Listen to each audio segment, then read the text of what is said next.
Welcome to Look Behind the Look, the new podcast that examines iconic looks in film, television, music, and fashion history. I'm your host, Tiffany Bartok.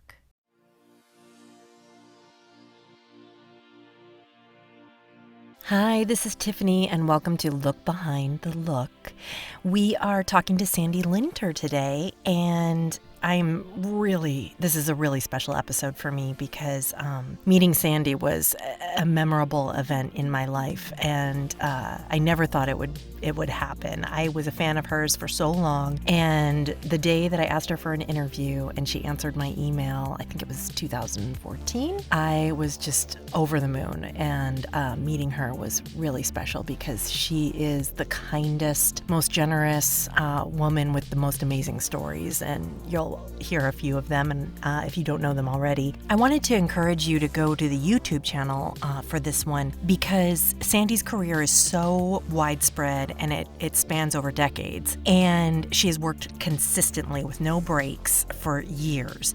And so we couldn't really narrow down a single look that we would dissect. There's so many to choose from, and so what you'll see is a lot of pictures, and we even just go to her wall and say, tell me about that picture, tell me about this moment in fashion history, and she shares all of her stories. So you might want to see the images there on the channel. You can get it at tinyurl.com/lbtl YouTube channel, and you can see everything there, or you can just listen. I'm going to tell you a little bit about Sandy now. She's an icon and thriving legend of epic proportions. I'm not exaggerating. She is a history lesson, as well as a busy working makeup artist still today. She's famous for many things. Among them is being Christy Brinkley's personal makeup artist currently. She also has consistently painted the faces of Elizabeth Hurley, Patti Hansen. I mean, this is only to name a few. And most famously, she was Gia's makeup artist and best friend, and she does an incredible job of illuminating Gia's legacy. That is how I came to know Sandy, from being obsessed with Gia, and you may too, but she's so much more. She has written 2 books, which are part of any diehard makeup historian's collection. They are Disco Beauty and Wakeup Makeup. You can get Wakeup Makeup still today, and Disco Beauty is on eBay only. Her Instagram is a museum of the most memorable moments in the Studio 54 era, and she's celebrated in the documentary about Studio 54, which you can see on Netflix, and she's in the current exhibit that's up at the Brooklyn Museum. If you haven't seen that, it closes really soon, I believe November 8th. So I don't know what you're waiting for. It's up until then, and it's not to be missed. You won't regret it. It's really fabulous. I've had the pleasure of interviewing Sandy before, as I said, and I was so incredibly nervous at the time. I'll never forget it. Her stories are so beautiful, and she graciously agreed to talk to me today for Look Behind the Look. So thank you, Sandy.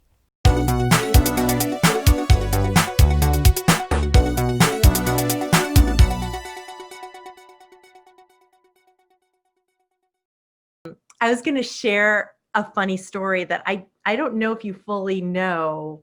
I know you remember, but I had in the movie Larger Than Life, I had a picture in the movie. I have it right here. You do? Okay, I definitely want to talk about that. That's a good one. So here's the photo. That's it. And this is the photo. I did this in 1976 or 75 with great photographer Bob Richardson for Vogue.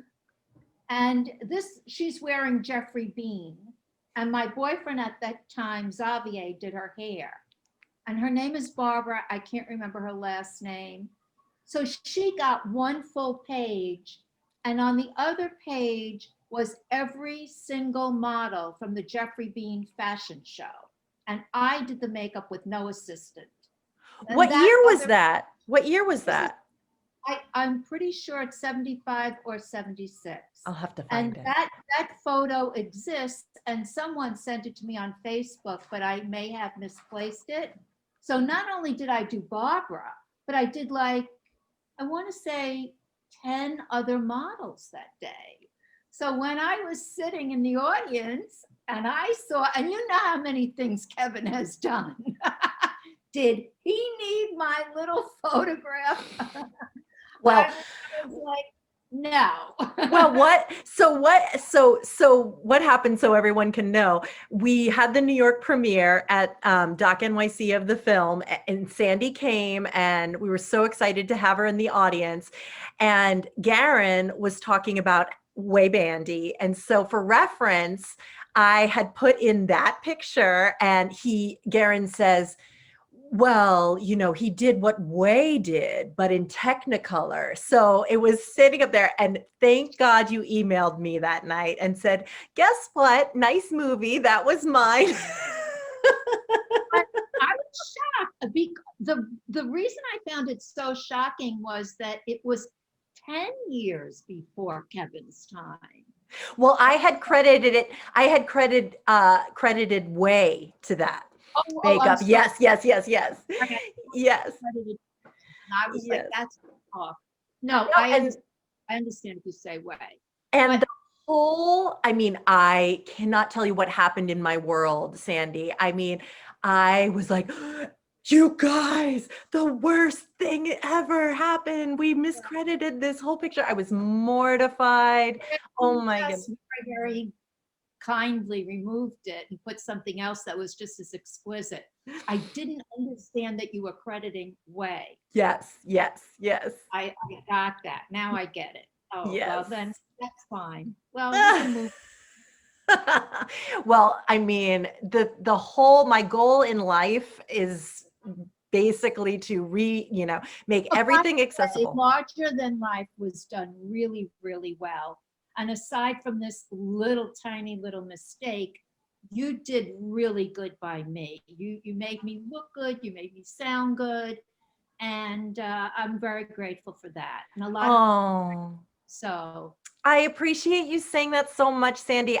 You were my second interview after Fern Malice, I remember, and I was so nervous because I had wanted to meet you forever, and I knew all about you and all about your work, and I admired you so much, and I couldn't believe that you agreed to this interview. And I still have little souvenirs from our interview together, and it was such an incredible experience. And the stories that you shared about Scavulo, and it was good movie, really, really good documentary. thank And you. my part is really kind of cute. So I was very happy about that. It certainly is. People love to quote it. There were 5. I was one of 5. But yeah, and then obviously there's tons of things we could talk about today. I mean, we talked about you know what? I always thought that was Paloma Picasso, that model. Isn't that funny? Yeah. Yeah. I can't remember her last name. Her first name's Barbara. I've also worked with Paloma Picasso. She's a lovely, lovely, lovely girl. I don't have the photograph, but I thought maybe you said you wanted to talk about maybe a cover that I did that was Yeah. special. This one's very special with Deborah Harry. It's for Interview magazine, and it Is was that shot by you? Barry McKinley, and it's the most famous cover I think I've done. And I remember the artist, the guy who draws over the covers, is named Richard Bernstein. And so I remember that day when I started doing Debbie's makeup, he stood very, very close to me and he said, "This is going to be a good one, isn't it?" And I said, "Oh, yeah." What's the process? She had those bold colors on? I did very, very bold. Debbie usually did just the black around her eye. The thing that I love to do was the smoky eye. But this is 1980, and all of a sudden I switched into color. And so I did a lot of pink and purple and a little blue on her eyes. And that's when Richard Bernstein said, "This is going to be good, isn't it?" And Debbie just let it fly. She was great to work with. And in other words, I wasn't doing a Debbie Harry makeup that she usually wore. And most celebrities get a little off, when you're not doing exactly what they're used to, but she was absolutely fine with it. she was not really easy to work with. She had a lot of attitude. She brought with her all of that punk attitude, which of course I loved, but she was tough. She had that toughness, that grittiness, that really cool kind of swaggering style, and I adored her. I thought she was just great. And sometime during the shoot, the photographer Barry McKinley handed us these black hats, these big black hats, and we both put them on, and he took a couple of Polaroids of us. That's Debbie and that's me. And this is at the very, very end of the shoot, and I was exhausted because it wasn't just a cover. It was like a whole spread inside Interview magazine. And at the end of the shoot, I just am exhausted and I want to go home. And he hands me this hat, and I have to look decent with Debbie Harry in a Polaroid. So I'm glad I did it. The Brooklyn Museum has the other one. There were two taken. And so I have this one, and the Brooklyn Museum has the other one. Thank goodness for Polaroids. I love it. And so that's the original one. This is the original Polaroid. Do people mistake you for Debbie Harry ever? Back in the day, they used to, not because I tried to look like her. In the beginning, I had a desire to look like Jean Harlow. And so I had my friends bleach my hair out as white as they could.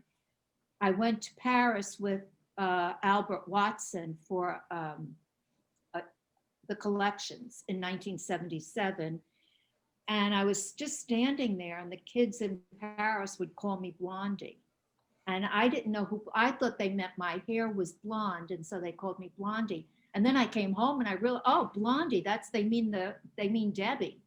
And the group is named Blondie, but they thought I was her. So then 78, 79, I looked like her at that. In those days, people would say, could I have your autograph, or stuff like that. So that was fun. I feel the minute who I was being mistaken for, I was very happy. Let's put it that way. Yeah. I feel like you've done her recently. Is that right? No, unfortunately, the last time I did her makeup was for my Makeup Wakeup book in 2010. And but that's really a good story too, because the one thing, if you want to talk about legacy and what I would like to leave, is that women over 50 don't want to look less. So that old quote, less is more, doesn't work. It doesn't work for most women over 50. Most women over 50 want to look just as more as they ever did. So in 2010, I did Debbie's makeup for my book, The Makeup Wakeup. Oh my God. And there she is. And so I did beautiful. not, I remember I put on a neutral lip on her, and she said, you're wearing natural lips? And I said, oh, no. And I switched it up very quickly to like a bright shade, because that's how she felt good. And so for women over 50, a mistake can be made to make them look age appropriate, which can also make them look less than how they really see themselves looking. So I have always been for glamour, and it doesn't stop at the age of 50. Oh my God. Gorgeous. And you know what rule you're also breaking there, which is so beautiful, is if you do one, you can't do the other. If you do the eyes, you can't do the lips. That was invented by a designer. He staged a fabulous show, and he said, if I do a dark eye, I'm doing a pale lip. And it was taken by everybody to mean that was a rule for life. And it just is not true. And right now, everyone breaks that rule. So rules are made to be broken. God, that's gorgeous. So what, do you remember what red that was? It was matte. Do you have a red that you love? Do I have a red that I love? There's one. since we wear masks all the time right now, Yes. Steve does this beautiful thing called liquid lips. And the color they use, the color red they have is Divine. The client I made up yesterday took mine. It's called Beso, Beso. And it's the same color that AOC wears. You know what? I know exactly the product you're talking about, and I agree. It It's a does liquid not move. It brightens up your entire face, and you just blot it once, and I'm wearing liquid lips right now. You can wear it under your mask, and your lips don't go all over the place. So it's a good product. Yes, I agree. I've had that one. I got it in like a holiday kit, and I was like, this is it. Yes, I agree. So you're in a museum right now, which is no big deal. I mean, just hanging out at the Brooklyn Museum in an incredible exhibit that everybody needs to check out. And let's see, which picture is in the museum? Is it? No, that's not in the museum. There's a little Polaroid of Debbie and I. Yes. And her cover is in the Brooklyn Museum. There's some pictures of me getting ready to go to Studio 54.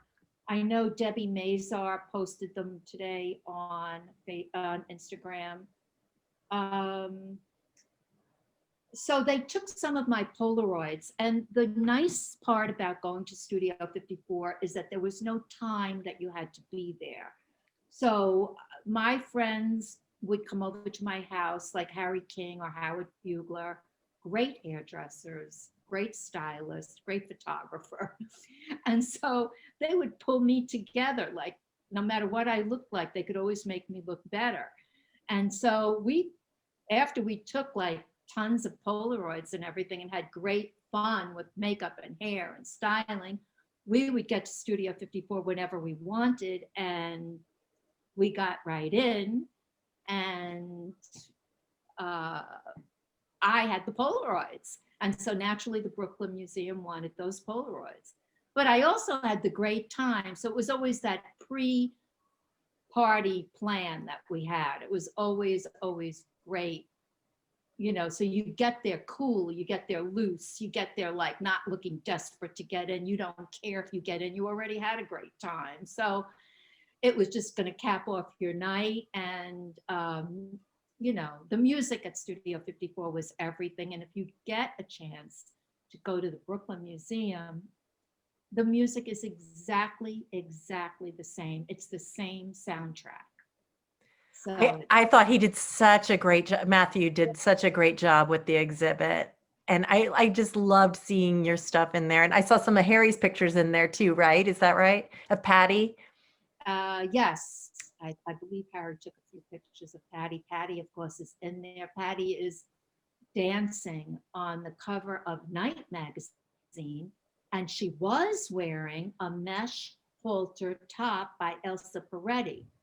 But the thing about Studio 54, you would wear things that were loose and flowy, so that when you danced, the clothes just moved off your body and flow wherever they wanted to flow.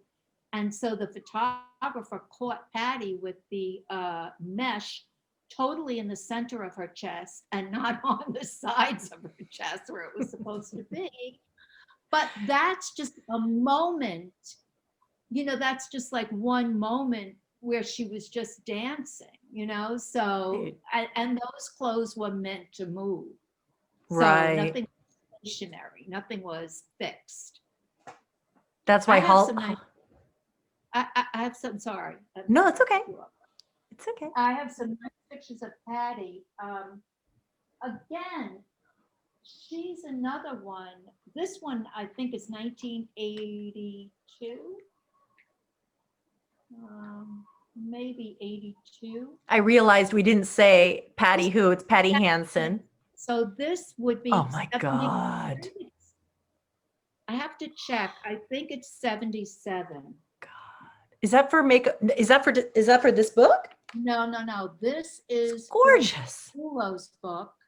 And this Oh, photo is by Scavullo, one of his books, his first book. So I'm trying to think if this is 1977, it might be, or 75. And women. Harry keeps the hair.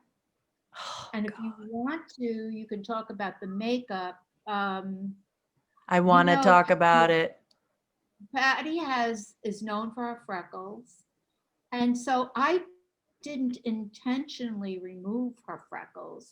It was just a point in time where foundations were heavier and in a Mhm. certain kind of lighting, it would wash out her freckles. And I didn't, I, whether she had them or whether she doesn't, she always looked great. So I never corrected that. I didn't think it needed a correction. And then she has the black Bridget Bardot eyes and she has the Patti Hansen lip. And Harry King did the hair. He did the hair Beautiful. reminiscent of Bridget Bardot, and I did the eyes reminiscent of Bridget Bardot. So And that so would be there's no extensions or anything in that hair. That's all her hair. no extensions. It's just he would backcomb it a little bit. She has Love great it. hair, and that's her natural color. And so that would be 77, and then this is also 77 by Avedon. There's a little difference in the look, but she could work with anybody. And there again, it's the Bridget Bardot look that we did with Scavullo. We did it with Avedon, and that's the Patti Hansen lip. And her lips are quite full in that picture. Yeah, beautiful. This is 77. So Polly Mellon was the editor. And then when you get to Patti, you can take her like in the 90s. Mark Abramson did this photo. And here she's wearing the nudes and the neutral colors of the 90s. She's wearing the Max Spice pencil. And I just put a little bit of eyebrow on her, not a lot, but that her freckles are showing. Look how beautiful Mark, that is. and I think Harry King also did this hair. I love that hair color too. I know. That's not her own hair. Okay. And then she also did some work photos for me for the Makeup Wakeup women over 50. And so here's just a pretty little picture they picked up for Ladies Home Journal. But you see how you keep the identity of the woman and you don't make her look less. And that's something that, because I've been around for so long, I know that certain women will have, well, this is my color lipstick, this is my color brow, this is my, but Patti never did that. And because she never did that and she never had a set group of colors or makeups that she stuck with, she was always able to grow, and be beautiful in every single decade. Well, but don't you think that comes with people trusting you? You knowing what's best? Yes, and Patti does trust me. It does, but I'm saying for themselves, it's just like be more open. Mm-hmm. You're 50, and it doesn't mean like I had another rule. A lady said to me, she said, I can't wear eyeshadow because I'm over 50, and you're not supposed to wear eyeshadow at over 50. The thing is, too, in these days, these times, we all know a good dermatologist. And so if we want to wear eyeshadow and if our eyes are too wrinkled, we can get a little Botox or something done. Yeah. So. Yeah. I like how Patti always has the liner on regardless of her age and she still looks youthful. Is there a trick to that? Is there a I don't know if it's a trick. Yeah. It just looks good with her hair and it looks good with the way she dresses and with her attitude, and she's got great style. So it just looks good with her style. I don't say that just black liner is for everybody, but on Patti it works. Right. Most women need a little bit more than that. So well, you also do Christy Brinkley, who has always looked the same age regardless of, I mean, it's like See, she's in a time machine. Christy's in the time machine. Christy is a timeless beauty. She did a book called Timeless Beauty. I did the cover of it. It's around here someplace. Um, but Christy really understands what I'm talking about. Christy doesn't want to look less because she's over 50. But she can put, she wears the clothes. I mean, she could still wear a mini skirt. She could still wear high heels. She can really do it all from soup to nuts. And she looks as good as anyone does on any red carpet. I mean, you've seen her, so you know. Um, Christy's a pleasure to make up because you see, she understands that thing. Oh, we're wearing lashes today. She doesn't think in the back of her head, oh, they might be old fashioned, because back in like 1984, they were considered old fashioned. She progresses. Oh, we're wearing a little bit of a almond eye, a little cat eye today, so she understands the evolution of makeup. She understands I'm going to do really strong contour on you today, Christy. I don't have to say that. She gets it. She understands it and she can take it. So I wouldn't put too much makeup on her. I wouldn't just do makeup on her to do makeup. She can handle it.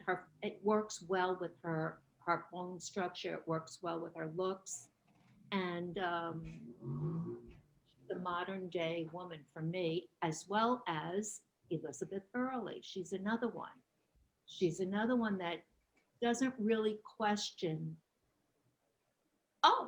okay, that looks good. Okay, she'll look at it. Okay, fine. If it's different, if it's new, or, matte eyeshadow was in the 1990s. So if I pull out all this sparkle shadow, if she can handle it, she'll go for it, and she's fun to work with too. And both of these girls dress so well that they're really, really fun to put makeup on. They enjoy the process. They enjoy the whole thing. The other thing is it's unfair to really just talk about them because basically I should talk about every woman over 50 should really not pull back. I know initially maybe you do when you hit that mark. Oh, I'm 50, so now I'll quiet everything down. Mm-hmm. And then after a few years, you say, why did I do that for? I'm going to color my hair. I'm going to continue to wear makeup. I mean, because, it doesn't stop ever. You just always want to look as good as you can look. What do you see happening with this COVID stuff? Like, do you see people putting less effort into going out, or do you see them, like, what do you think is going to happen when we start going out again? Are we going to enjoy the process again of putting it all on and having a good time, or are we going to fall back? Oh, I think that once this is settled, this huge issue of COVID, we'll just pick up right where we left off. Yeah. I mean, there's no reason not to. I just picked up a copy of French Vogue the other day, and it was, I think, an April issue that I hadn't seen. And it was just so inspiring, just looking at the makeup. And I don't have it out here, but it was just brilliant. And I think people are hungry to go I back agree. and dressing up a little bit and to put on heels and I mean, not me because I can't wear heels, but if I could, I would. If I were really a young person today, I would be not happy about this. I would be, I remember when I interviewed you and I remember when I interviewed you and I said, what was the time that you, hated what was going on trend wise? And I'll never forget your face when you said, no makeup. But I don't mean a look that was no makeup. I meant there was a year, 1989, when someone came out with, there's going to be no makeup. And you could open up Harper's Bazaar and the girls looked horrible. They were just standing in, it was horrible. Anyway, That doesn't happen anymore. No. There are no dictators in fashion anymore.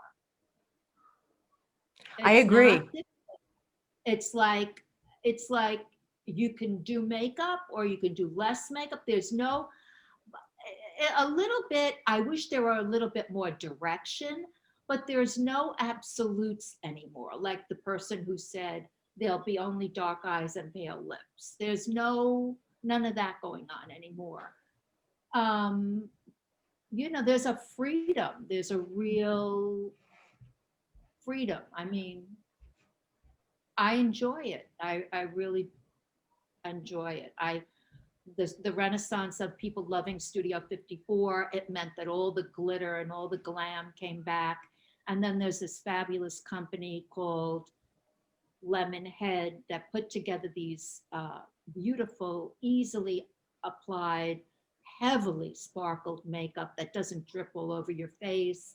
I mean, so I think once COVID is over, we will be done with it and we will be happily experimenting and wearing as glamorous as we ever did. Yeah, I foresee that too. I mean, it sort of reminds me of like the Great Depression and, how everybody wanted the big musicals after that. And I think I do see that happening. Moulin Rouge for everyone. So in 1976, I was in a studio and I was talking to the representative of a photographer, and the photographer's name was James Moore, and the representative's name was Bob Fisher. And I said, my boyfriend has a beautiful hair salon on 57th Street, and I would love to put Helmut Newton's photographs all over the walls. I knew he repped Helmut Newton. And he said, I can arrange that. He was puffing on a cigar and everything. And I said, okay, fine, arrange it. And he did. He introduced Helmut to my boyfriend at the time. And Helmut did a shoot for my boyfriend's walls of his hair salon. And this is one of the pictures. I hired Patti, and he hired a girl called Winnie Holman, who he had worked with often. And here is Patti, and Xavier is holding her head. And that's by Helmut. I know that picture. Oh, that's Yeah. stunning. So this is a shoot that I put together. And here are some other pictures from the shoot. What was the salon? Oh my God. Oh, stunning. And that's Zavi doing the hair. Yes. Xavier, yeah. Xavier. That's Winnie Holman. Oh, That's Patti. And the rest of the photos are all X-rated because the girl well, Helmut said, I'll do the shoot as long as you allow me to do anything I want to do. And I said, yeah, you can do anything you want to do.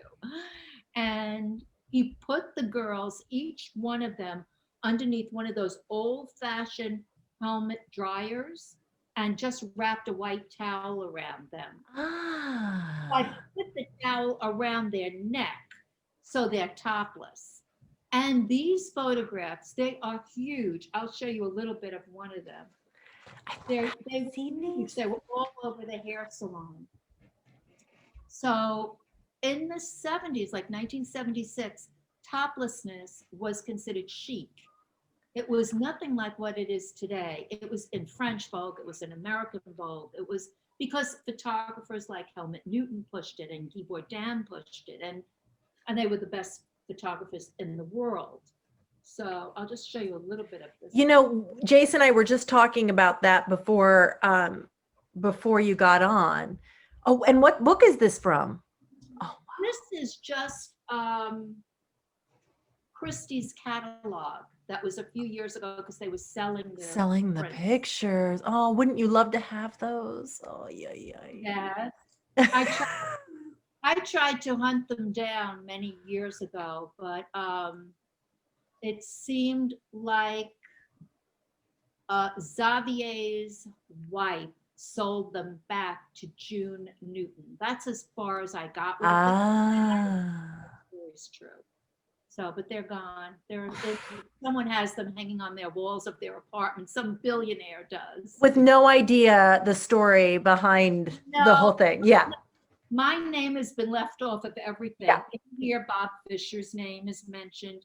The only memory I have of it is that when Helmut, I have the book White Woman that Helmut did that year, and he signed it to Sandy. Thank you for the beautiful makeup. That's well, that's something extremely special. Extremely special. Yes, it is.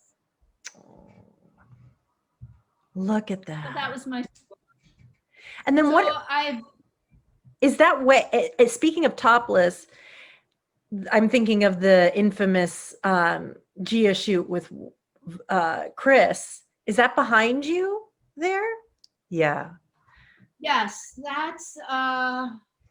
that is one of the photos from the shoot.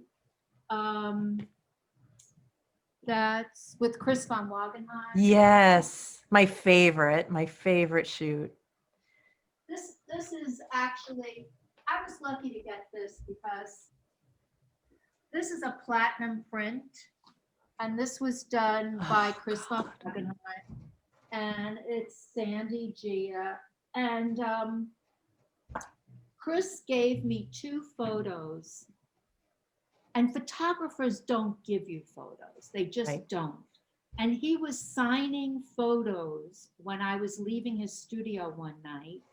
And he looked at me and he said, Sandy, thank you so much. This one's for you. And then he signed another one. And he said, and this one's for Gia. And then I left the studio and I had the 2 prints with me. This one and there's another one. And thank goodness I got them framed right away because they would have also been just lost. And I never gave Gia hers because it would have been just gone. And he died that month. I don't want to say that weekend, but that month on a vacation, I think in St. Martin, in an automobile crash.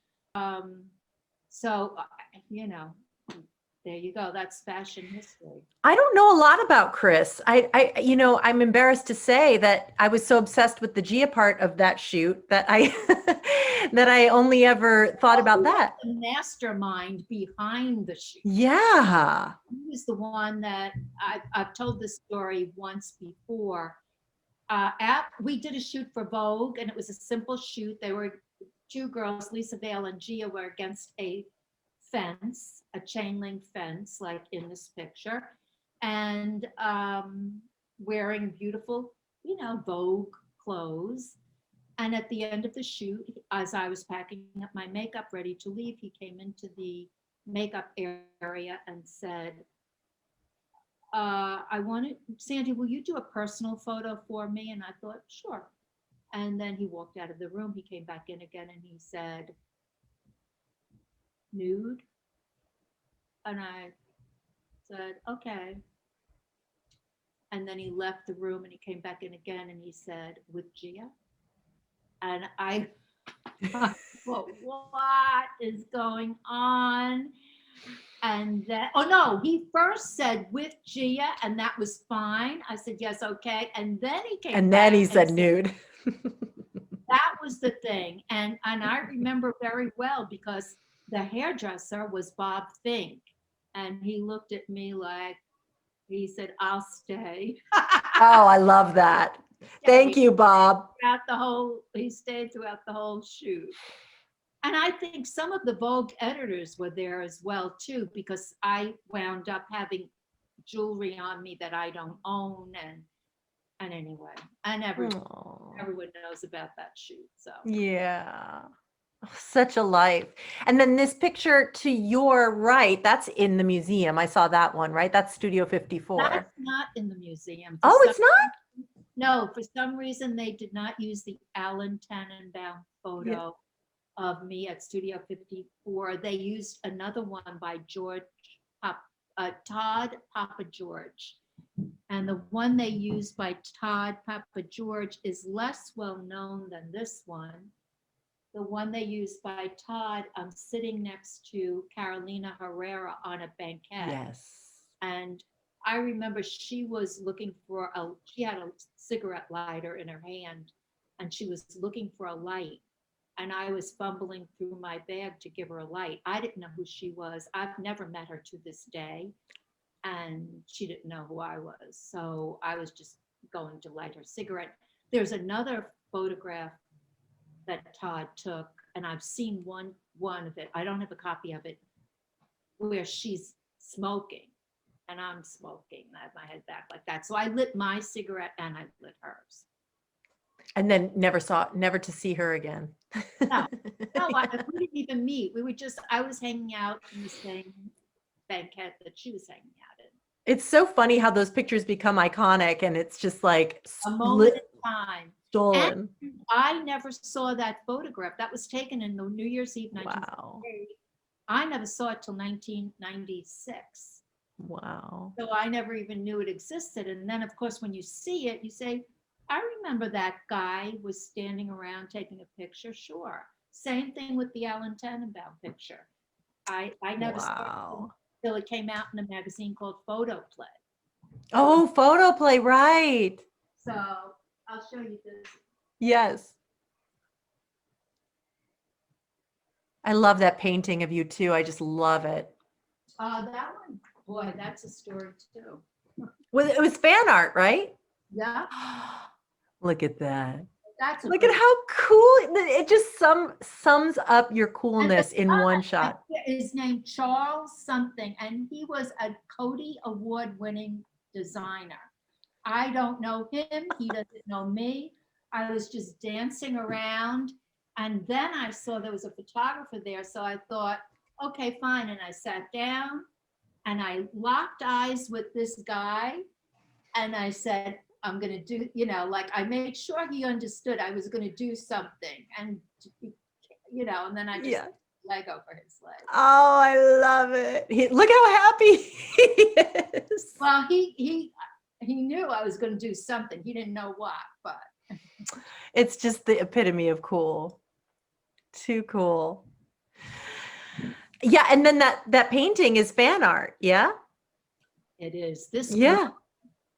This girl named Lulu. There's a story here too. She did remarkable. She did this painting of me. She copied a Harry King photo. And this is incredible painting. And she did another one of Gia. Tiny little ones, one of Gia and one of me. They're very beautiful. But she didn't really get Gia. Gia's very difficult to get in a painting because she was so beautiful. It's really, you can't capture it. But the one she did of me is fabulous. She somehow has disappeared off of social media. Oh, why do you think, do you think Gia, did you see something else in person that doesn't translate? Looking at her, do we see what you saw? Yeah. No. Yeah. If you look at abundant photographs of her, you'll get it. If you just see the iconic ones of her, you might not really get it. Right. Yeah. Oh, you have such great stories. I want 10 more. I'll have to have you back again. More to come. Oh, yeah. I mean, Sandy, I've never seen anybody still going as strong as you are with all that you have, done and accomplished, and just decades and decades of show-stopping numbers, and like you have no signs of stopping anytime soon. Well, I can't say that I have no signs of stopping. The thing is that once you lose interest, you're done, you're finished. Right. Hey, for someone at my age, that would be fine. But about a month ago, I did a shoot for Fatty magazine. It's an online magazine. And again, I was enthusiastic about it. Does that surprise you?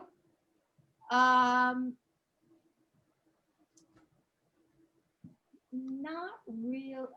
I keep waiting for the day where it doesn't turn me on. You know, I keep on saying, when am I not going to like doing it? Because it's the only thing I can do. I can't cook. I can't do anything. I can't sew. I can't do anything. I can't drive a car.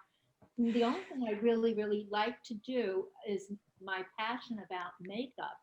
And so makeup on women over 50, is a passion for me. But also I enjoy, let's face it, the girl I made up for Fatty magazine was like 22 years old. And so, the liner was out to here and the pink cheeks were around her temples. And you can't do that on women over 50. There's Right. a limit. Right. So, yeah. So editorial is still very, very inspiring. That's a huge, you are allowed to slow down now. You've done a lot. So You totally could never do what I used to do. There's just no way. Well, Shoot for Fatty magazine. It'll come out very shortly. It was done by Enrique Vega. Oh, cool. Really cool photographer. So I know that everybody harasses you about this, but do you think about writing a book? Or well, the problem with me is that I don't have the connection of the books that I've done in the past I just present them with all the material, but they put it together with the book agent and everything was put together for me. And then like someone would tap me and say, right. And Okay. Okay, fine, I'll do a book. And then I would present them with everything. They would put it together. Like, I don't know how to actually do that myself. Right. We need a ghostwriter. No, not even a ghostwriter. Maybe a ghostwriter, but it's just the publication. I need a publisher. I need an agent. I need all that. All for my Disco Beauty and for the Makeup Wake Up, those things were just given to me. Right. I just fill in the pages. Right. So that's what I know how to do. But you can buy Wake Up Makeup.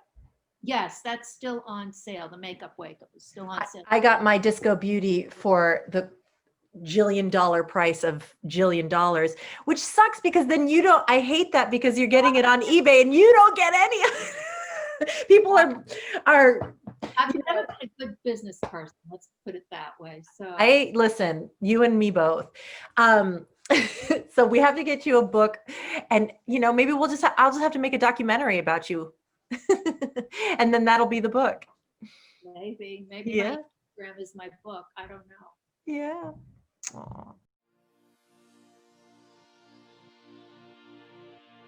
Okay, thank you so much, everyone, for listening. I had a great time with Sandy, and I'm sure we'll have her back. Let me know if you have any other questions that we didn't cover. I'm sure you do. And you can like us on Instagram and YouTube and anything you can find us on. And I appreciate it so much. I love hearing your input, and I'm appreciating your reviews so much. It's so important to a little project like this, and I really, really, really appreciate it. Next week, we're going to be talking to Renee Garnes, and I'm really excited to talk about her Vogue covers. We're covering a lot of them, actually. We couldn't, again, pick just one. She's constantly got something fabulous, whether it's Naomi Campbell, on the cover of Vogue or any other publication, and we're going to talk about all of her tricks. I also want to encourage you to please vote. You are going to be listening to this before it is election day, and by the time we're together again, we'll know what happened. So I really, really, really want to encourage you to vote any which way you can, and let's hope for the best.